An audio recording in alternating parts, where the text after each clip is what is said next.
Saya akan melanjutkan pokok tema dari Rabu kemarin, saudara. Kalau kemarin kita membahas dalam Mazmur 95 bahwa kita ketika kita masuk dalam tahun 2024, kita yakin dan percaya Tuhan menuntun kita, ya. Mengerti, katakan amin. Ketika Tuhan menuntun, maka saya percaya kita tidak akan pernah salah arah. Amin. Dan kenapa Tuhan menuntun kita? Bagaimana Tuhan bisa menuntun kita? Yang pertama adalah kita harus menjadi orang yang mau melatih kepekaan mendengar. Amin. Dan yang kedua, kita melatih kita menjadi orang yang mengucap syukur di hadapan Tuhan. Dan yang ketiga, kemarin kita belajar bahwa orang yang dituntun Tuhan adalah orang yang percaya sepenuhnya dan bahkan dia nyaman dengan caranya Tuhan. Kalau kita nggak nyaman dengan caranya Tuhan, Tuhan nggak akan tuntun kita. Amin. Hanya orang yang hari ini nyaman dengan caranya Tuhan, dia yang akan bisa mengikut Tuhan. Dan yang keempat, kemarin kita bahas, ketika kita menjadi orang yang dituntun Tuhan, ketika kita menjadi pribadi yang tahu tujuan akhir kita bakal kemana. Amin. Kalau kita tahu pasti tujuan kita di mana, maka Tuhan akan menuntun ke tujuan itu. Amin. Haleluya. Kalau tujuannya itu ke Pulau Gadung, tetapi kita ngeyel mau ke Cawang, maka kita tidak akan pernah bisa dituntun Tuhan, ya. Mengerti, katakan amin. Kalau tujuan kita Yerusalem baru, tapi keinginan kita masih keinginan dosa, keinginan dunia, maka kita tidak akan pernah dituntun oleh Tuhan. Amin. Dan hari ini kita akan membahas poin yang pertama, saudara. Saya rindu nanti setiap minggu kita juga akan belajar kembali mengenai bagaimana Tuhan menuntun kita dengan kuasanya yang ajaib. Kita akan belajar bagaimana kita bisa melatih kepekaan. Kenapa kita harus melatih kepekaan, Bapak Ibu? Karena ketika kita bisa berhasil melatih kepekaan, maka kita akan menjadi orang yang seirama dengan Tuhan. Yang mengerti, katakan amin. Hanya orang-orang yang peka terhadap suara Tuhan, itulah orang-orang yang akan berjalan seiring sejalan dan seirama dengan Tuhan.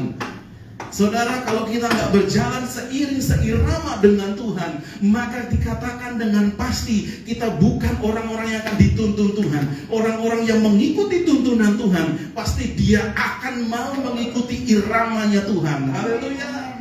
Pengkhotbah pasal yang ketiga dikatakan ada waktu. Ya, segala sesuatu ada waktunya. Ada waktu untuk menangis, ada waktu untuk tertawa dan sebagainya. Artinya, saudara, ketika Tuhan menuntun kita, ketika kita mau seirama, terkadang waktunya waktu melo. Artinya Tuhan membuat kau mengizinkan sesuatu yang pahit terjadi sehingga banyak tangisan. Tapi dengar baik, ada waktunya Tuhan akan memberikan kegirangan dan kita pulang dengan sorak-sorai. Yang mengerti, katakan amin. Artinya hari ini segala musim kita percayakan kepada Tuhan. Jangan hanya kalau musim diberkati kita mau mengikut Tuhan. Haleluya. Tapi kalau sedang musim tidak diberkati, kita menghindari Tuhan. Dengar baik, kita mau menjadi orang yang terus dituntun Tuhan, baik dalam keadaan susah, dalam keadaan senang. Kalau Tuhan ada, nggak peduli masalah apapun yang terjadi, Tuhan pasti akan biar. Amin. Haleluya. Lagu terakhir tadi begitu menggugah kita, yang membelah laut. Artinya apa, saudara? Saat itu bangsa Israel sudah nggak bisa, mau harus kemana, saudara? Kalau katanya DKI Warkop, katanya Warkop DKI, maju kena, mundur kena, amin. Mau berjalan di situ ada laut, mau kembali orang-orang Mesir, tentara-tentara Mesir saat itu sudah mengepung. Tapi dengar baik, ketika kita sudah tidak ada jalan, maka Tuhan membuat jalan buat setiap kehidupan kita. Olehnya hari ini kita percayakan bahwa Tuhan kita, Dia Tuhan yang menuntun kita. Amin. Haleluya. Saya katakan tadi, saudara, orang yang melatih kepekaan adalah orang yang mau seirama dengan Tuhan. Amin. Adik-adik kita tadi bisa main begitu bagus karena apa? Mau seirama, mau dilatih. Kalau temponya balapan, saudara, nggak seirama, nggak enak kita dengar. Amin. Haleluya. Artinya hari ini harmonisasi yang terbaik ketika kita berjalan bersama dengan Tuhan, ketika kita mau seirama dengan Tuhan. Amin. Kata seirama itu kata yang sering dipakai dalam bahasa Inggris adalah kata to marching.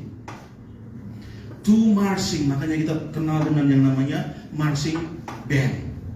Marching band itu kalau lagi berjalan sambil begitu, itu temponya pasti. Kalau ada yang ini salah gitu, wah, itu nggak dipakai, amin. Kalau yang nggak bisa, jalannya nggak bisa tepat, maka dia nggak akan dipakai. Karena apa? Ketinggalan terus, Amin. Hari ini kalau kita nggak melatih irama kita bersama dengan iramanya Tuhan, kadang Tuhan memang butuh yang namanya santai, lambat-lambat. Tapi terkadang juga butuh yang namanya percepatan. Kita harus mengikuti. Amin. Terkadang hari ini Tuhan pengen yang pop ballad, yang deep banget rasanya. Kita menyembah sampai mencucurkan air mata. Tapi terkadang Tuhan membuat musiknya menjadi musik yang dangdut. Amin. Yang musik yang kita bisa bergoyang bersukacita. Amin. Haleluya. Artinya hari ini yuk kita ikuti iramanya Tuhan. Karena saya percaya ketika kita mengikuti iramanya Tuhan, maka kita akan menjadi orang yang dituntun Tuhan secara dasar luar biasa. Amin. Hari ini kita dilatih untuk kita mengalami yang namanya kepekaan. Kita buka klik di dalam Yeskiel pasal 34. Kita akan belajar dari Yeskiel 34 ayat 13 sampai ayat yang ke-26. Bapak Ibu bisa baca? Bisa ya? Dari depan. Kalau terlalu kecil, Bapak Ibu boleh lihat di HP saja. Yeskiel 34. Bapak Ibu tandai di Alkitab saudara atau di Alkitab saudara, Alkitab saudara gitu kan. Saudara tandai Yeskiel 34 ayat 13. Karena kita akan belajar bagaimana kita mendengar suara Tuhan dan kita menjadi orang yang peka terhadap suaranya Tuhan. Yeskiel 34 ayat 13. Kita baca bersama-sama. Sudah ketemu Bapak Ibu? Amin. Ya. Ada yang belum amin, berarti belum aman. Haleluya. Sudah ketemu semua? Yeskiel 34 ayat 13. Kita baca bersama-sama. 2, 3. Aku akan membawa mereka keluar dari tengah bangsa-bangsa dan mengumpulkan mereka dari negeri-negeri dan membawa mereka ke tanahnya. Aku akan menggembalakan mereka di atas gunung-gunung Israel, di alur-alur sungainya dan semua tempat kediaman orang di tanah itu. Ayat 14. Di padang rumput yang baik akan kugembalakan mereka, dan di atas gunung-gunung Israel yang tinggi disitulah tempat penggembalaannya. Di sana, di tempat penggembalaan yang baik, mereka akan berbaring dan rumput yang subur menjadi makanan di atas gunung-gunung Israel. Ayat 15. Aku sendiri akan menggembalakan domba-dombaku dan aku akan membiarkan mereka berbaring. Demikianlah firman Tuhan. Ayat 16. Yang hilang akan kucari, yang tersesat akan kubawa pulang, yang luka akan kubalut, yang sakit akan kukuatkan, serta yang gemuk dan kuat akan kulindungi. Aku akan menggembalakan mereka sebagaimana seharusnya. Dan hai kamu domba-dombaku, beginilah firman Tuhan Allah, sungguh aku akan menjadi hakim di antara domba dengan domba, dan di antara domba jantan dan kambing jantan. Apakah belum cukup bagimu bahwa kamu menghabiskan padang rumput yang terbaik? Mesti pulakah kamu injak-injak padang rumput yang lain-lain dengan kakimu? Belum cukup bahwa kamu minum air yang jernih? Mesti pulakah yang tinggal itu kamu kerukan dengan kakimu? Ayat 19. Apakah domba-dombaku seharusnya memakan rumput yang sudah diinjak-injak kakimu dan meminum air yang sudah dikerukan kakimu? Oleh sebab itu, beginilah firman Tuhan Allah terhadap mereka, dengan sesungguhnya aku berdiri, aku akan menjadi hakim di antara domba yang gemuk dengan domba yang kurus.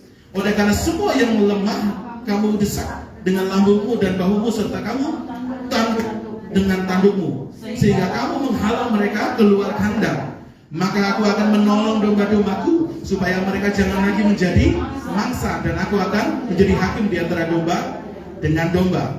Aku akan mengangkat satu orang gembala atas mereka, yang menggembalakannya yaitu Daud hambaku.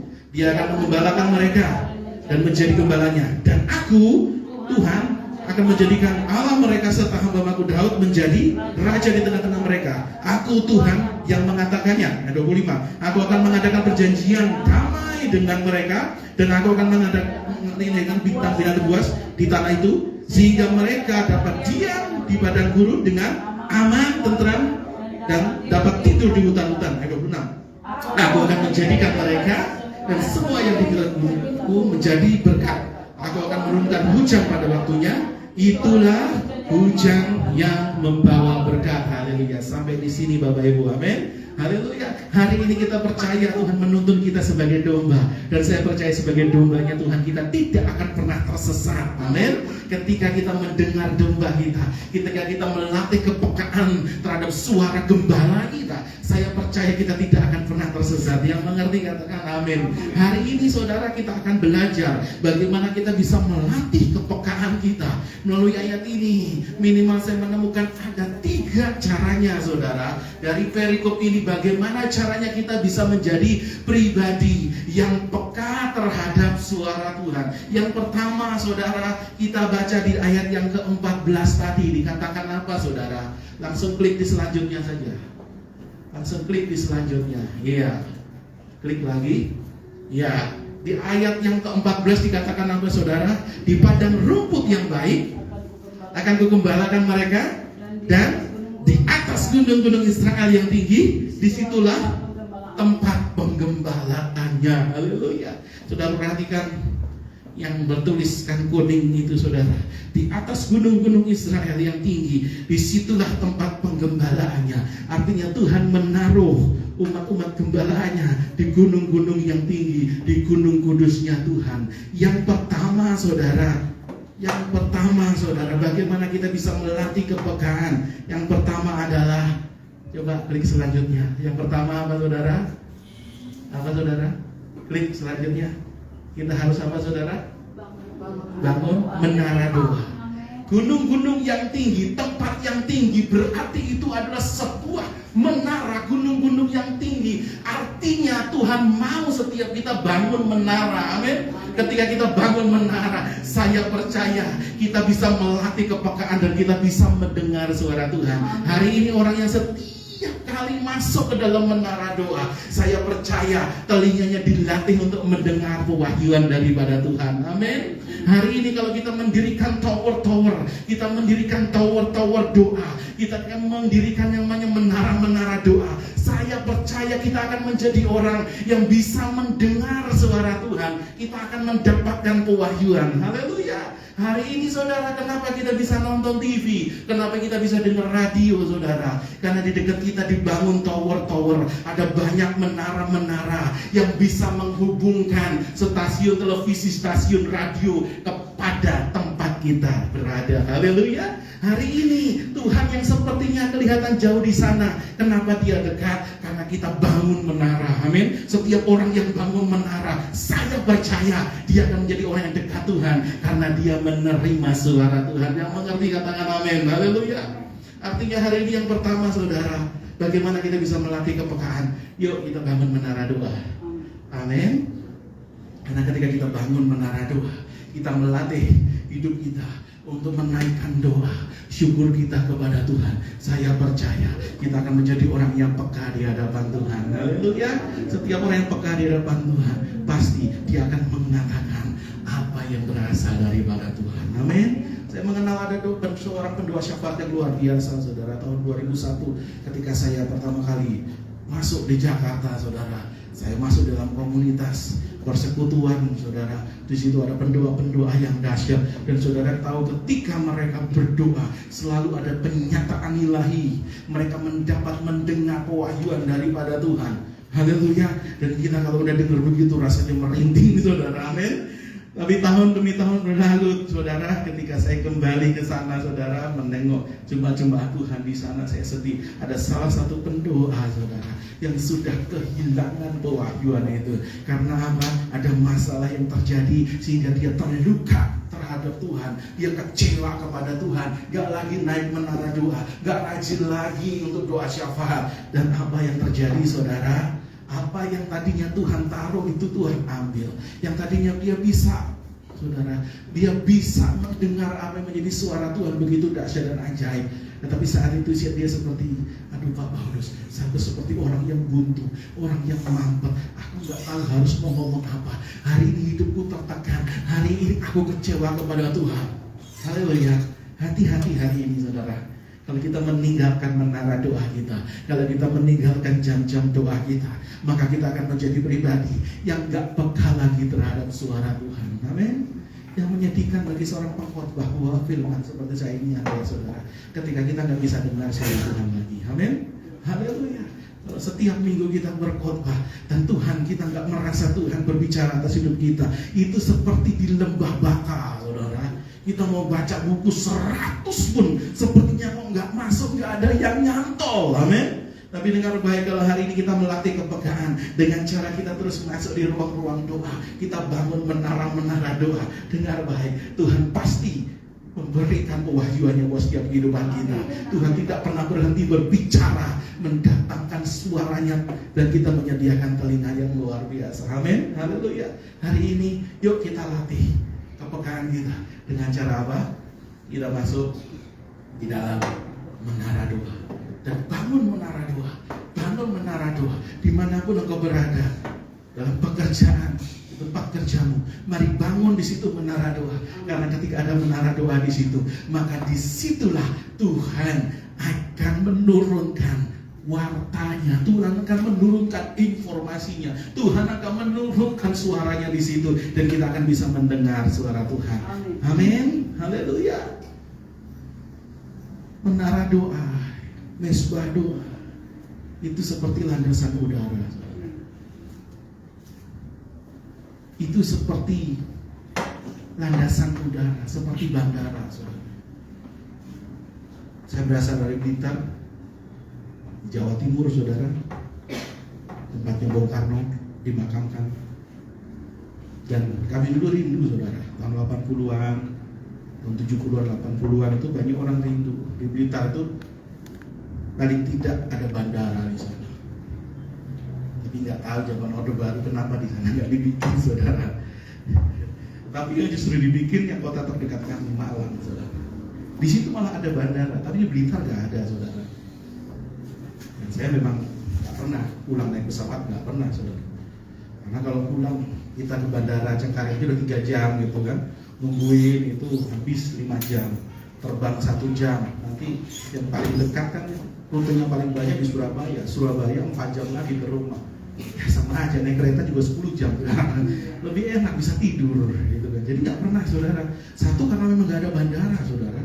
Jadi nggak ada pesawat turun di situ, nggak ada. Amin, haleluya. Artinya nggak ada yang singgah di situ, pesawat singgah di situ nggak ada.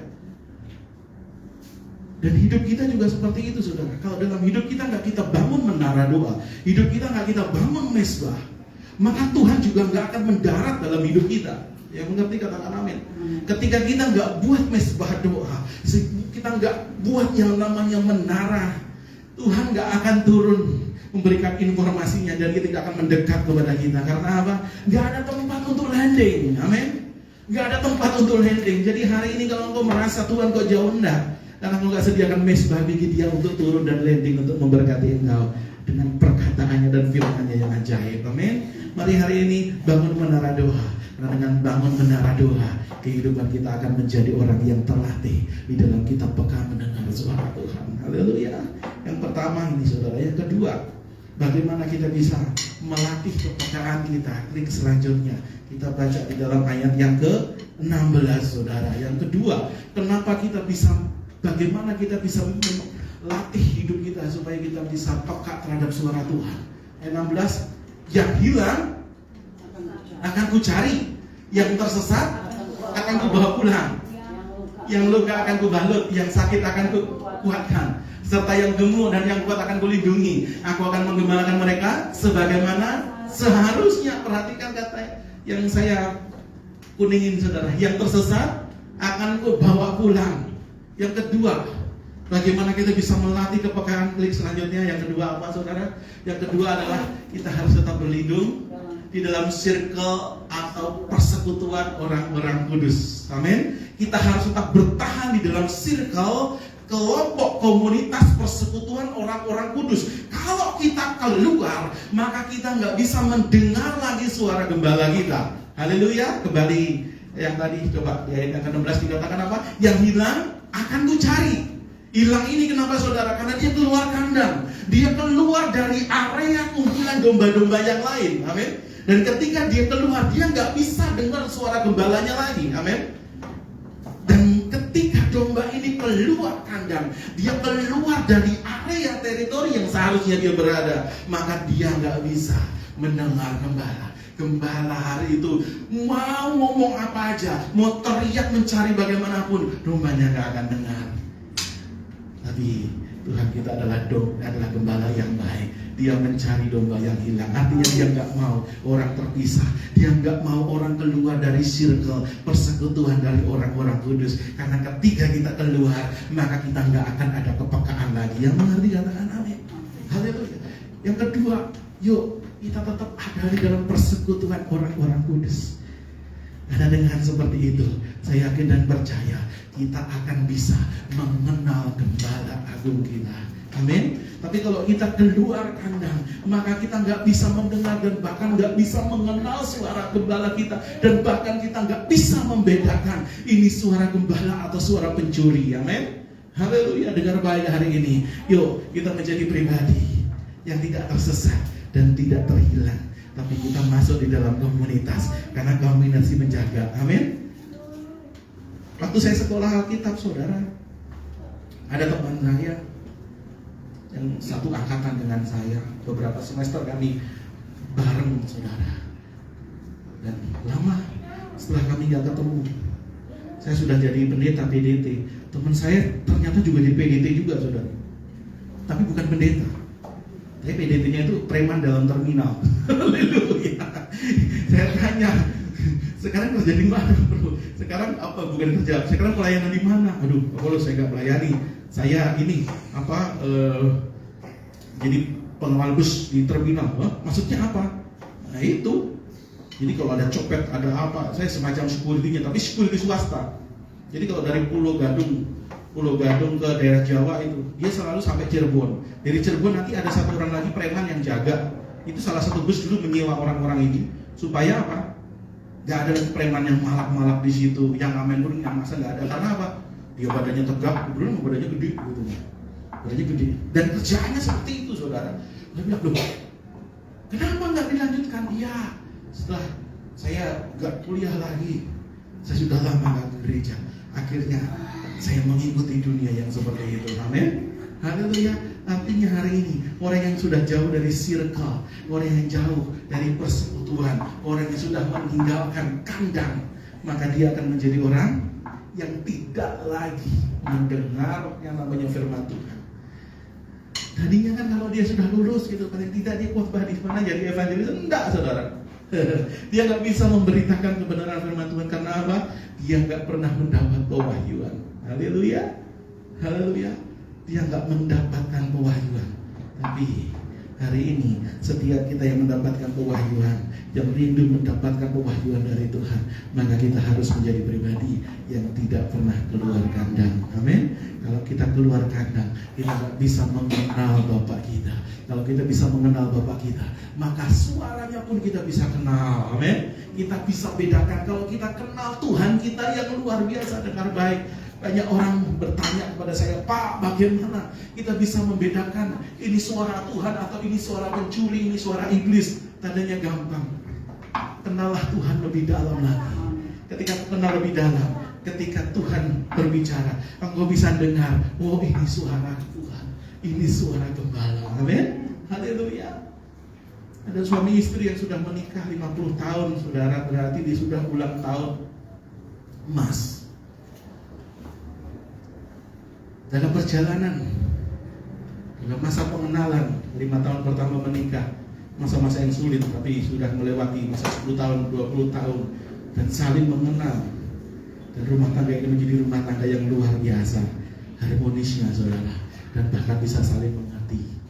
Umur mereka mungkin sudah 70, 75, saudara. Dan mereka punya kode-kode unik, saudara, yang gak bisa dimengerti orang lain. Hanya 2 orang ini saja bisa mengerti, saudara.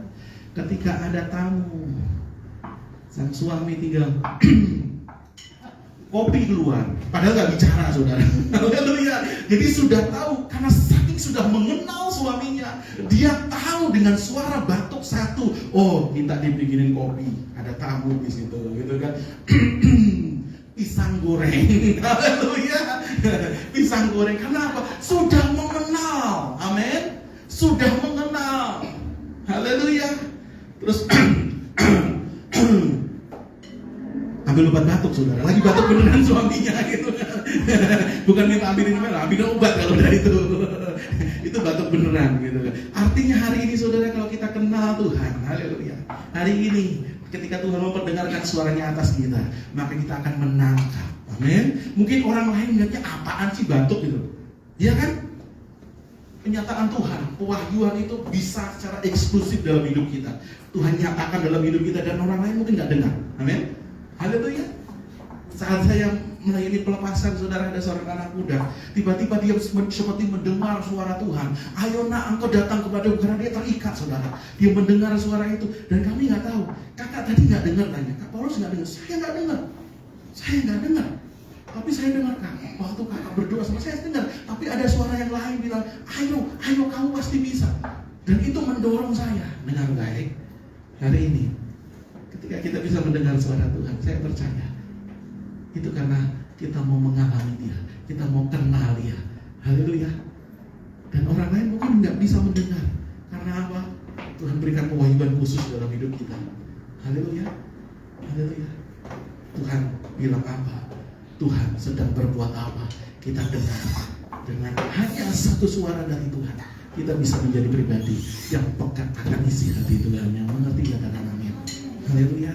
Jadi yang kedua, saudara, mari kita tetap berhidup di dalam circle atau persekutuan dari orang-orang kudus. Karena kalau kita keluar, kita tidak akan pernah bisa merasakan lagi bagaimana Sang Gembala itu berbicara atas hidup kita. Yang ketiga dan terakhir, saudara, bagaimana kita bisa melatih kepekaan, saudara? Mari kita baca ayatnya yang ke-25, saudara. Ayat yang ke-25, kita baca bersama-sama. Aku akan aku akan mengadakan perjanjian damai dengan mereka, dan aku akan meniadakan binatang buas dari tanah itu, sehingga mereka dapat diam di padang gurun dengan aman, tentram, dan dapat tidur di hutan-hutan. Ini luar biasa loh, saudara. Tuhan memberikan kenyamanan, Tuhan memberikan ketenangan di tengah-tengah hutan. Padahal di situ ada binatang-binatang buas. Artinya Tuhan memberikan ketenangan dalam hidup kita. Amin. Haleluya. Dan yang ketiga, yang terakhir, bagaimana kita bisa melatih kepekaan kita, saudara? Ketika kita bisa menikmati, kita tenang menikmati penyertaan Tuhan. Klik ya. Ketika kita bisa tenang menikmati penyertaan Tuhan. Amin. Saya percaya ketika kita tenang menikmati penyertaan Tuhan, kita akan menjadi orang yang akan terus bisa melatih kepekaan. Kita akan bisa menjadi orang yang terus bisa mendengar apa yang menjadi suara Tuhan. Yang mengerti katakan amin. Terkadang kita dengan penyertaan Tuhan, masa iya sih Tuhan, itu kan hutan, banyak binatang buas. Tapi Tuhan berikan apa yang namanya, aku menghalau binatang-binatang buas itu. Aku berikan kenyamanan, aku berikan ketenteraman. Haleluya. Dan orang-orang yang seperti inilah yang bisa mendengar suara Tuhan. Artinya hari ini, yuk, mungkin hari ini kita sibuk, hari ini mungkin kita, waduh Tuhan, banyak yang menyerang aku sana sini, banyak suara-suara yang mau menjatuhkan aku. Dengan baik, yuk hari ini Tuhan sudah berikan ketenangan. Yuk lupakan itu semua, tenangkan hatimu, tenangkan pikiranmu, tenangkan hidupmu, dan engkau akan menjadi orang yang bisa melatih kepekaan. Haleluya. Hanya orang yang tenang dengan caranya Tuhan, hanya orang yang tenang dalam penyertaan Tuhan, dia yang bisa mendengar suara Tuhan. Haleluya. Suatu ketika, saudara, ada seorang petani. Ketika dia selesai hari itu, waktunya panen, gandumnya banyak. Hari itu dia bekerja sendirian dan dengan sangat sukacita. Dia membawa berkas-berkas yang luar biasa. Apa yang dia tabur sudah dia tuai. Dia begitu bekerja secara luar biasa sampai di gudang. Dia ngantuk, saudara. Dan ketika dia ngantuk, ketika dia bangun, yang tadinya dia pakai jam tangan, dia lupa jam tangannya di mana. Di gudang itu sudah ada tumpukan-tumpukan gandum yang banyak sekali. Dia nyari nggak ketemu, dia nyari kesana kesini nggak ketemu. Dia udah berusaha gitu. Aduh, kemana ini jam tangannya? Kemana ini? Tapi akhirnya dia tertidur lagi karena kecapean mencari, saudara. Dia tertidur lagi, dan di tengah-tengah dia mau tidur, saudara. Ternyata di tengah ketenangan dia mendengar bunyi tik tik tik tik sumber suara itu. Dari tengah tumpukan jerami, tumpukan gandum, dia bongkar itu, dan ketemulah jamnya. Amin. Karena dia tenang, maka dia bisa dengar suara detik dari jam itu. Hari ini Tuhan sudah menyelesaikan masalah kita. Yuk, balik lagi ke tadi. Coba. Ayat 25, aku akan mengadakan perjanjian damai dengan mereka, dan aku akan menyediakan binatang buas. Hari ini apa yang kita khawatirkan? Binatang buas Tuhan sudah halal, tidak akan bisa menyentuh kita. Amin. Masa kita nggak mau tenang? Sehingga mereka dapat diam di padang gurun dengan aman dan tentram, dan dapat tidur di hutan-hutan. Haleluya. Walaupun kita tidur di tengah-tengah masalah, tapi Tuhan berikan ketenangan yang luar biasa. Karena dengan ketenangan, kita tenang dengan caranya Tuhan menyertai kita. Kita bisa dengar terus suara Tuhan. Tapi kalau hari ini kita memusingkan, kita sibuk dengan pendengar-pendengar. Aduh Pak Pendeta, dia dong ngomong begini, dia dong ngata-ngatain saya. Sudah, gak berguna itu. Amin. Kalau engkau masih dengarkan suara yang berisik-berisik seperti itu, engkau tidak akan punya ketenangan, dan engkau gak bisa melatih kepekaan untuk mendengar suara Tuhan. Dengar baik hari ini. Haleluya. Saya mau katakan, hari ini setiap orang yang percaya, pasti Tuhan akan menjadikan kita ujungnya adalah kemenangan. Yang mengerti dan percaya katakan amin. Amin. Ujungnya adalah kemenangan. Kalau kita tahu ujungnya nanti adalah kemenangan, hari ini mungkin Tuhan izinkan masalah terjadi. Kenapa kita nggak tenang? Amin. Kenapa kita harus menukar masa depan yang pasti ada dan Tuhan jamin? Amin. Kemenangan pasti Tuhan jamin. Kalau hari ini masih ada masalah, tetap ada binatang buas. Dengar baik, binatang buas pasti ada tetap, tapi dia nggak bisa menerkam kita. Amin. Mungkin dia bisa aum, gitu kan? Di hutan bisa saja saudara. Tapi dengar baik, Tuhan meniadakan binatang buas dari tanah itu. Tuhan menghalau binatang itu. Walaupun binatang itu di malam hari, pasti kedengeran kan sama kita. Tapi kalau orang yang tenang, gak mau ambil pusing, gak peduli, itu serigala. Gak peduli. Wah, serigala gak takut aku. Tapi kalau sama istri gak tahu. Takut gak? Istri galak itu, kalau itu istri galak, bukan serigala. Amin. Haleluya. Haleluya. Jadi hari ini saudara, apapun auman-auman di tengah malam yang terjadi di hutan itu, yuk kita gak perlu khawatir, karena Tuhan sudah menyediakan binatang buas. Amin. Haleluya. Kalaupun ada itu cuma suara-suaranya yang berisik, yang mau mencoba menakut-nakuti kita, tapi dengar baik, karena itu sudah ditaklukkan oleh Tuhan, dan Tuhan berkuasa di tanah itu. Amin. Haleluya. Iblis itu gak bisa saudara bunuh kita. Iblis gak bisa. Dia tuh singa yang ompong, bisanya cuma aum dan menakut-nakutin kita. Amin. Haleluya.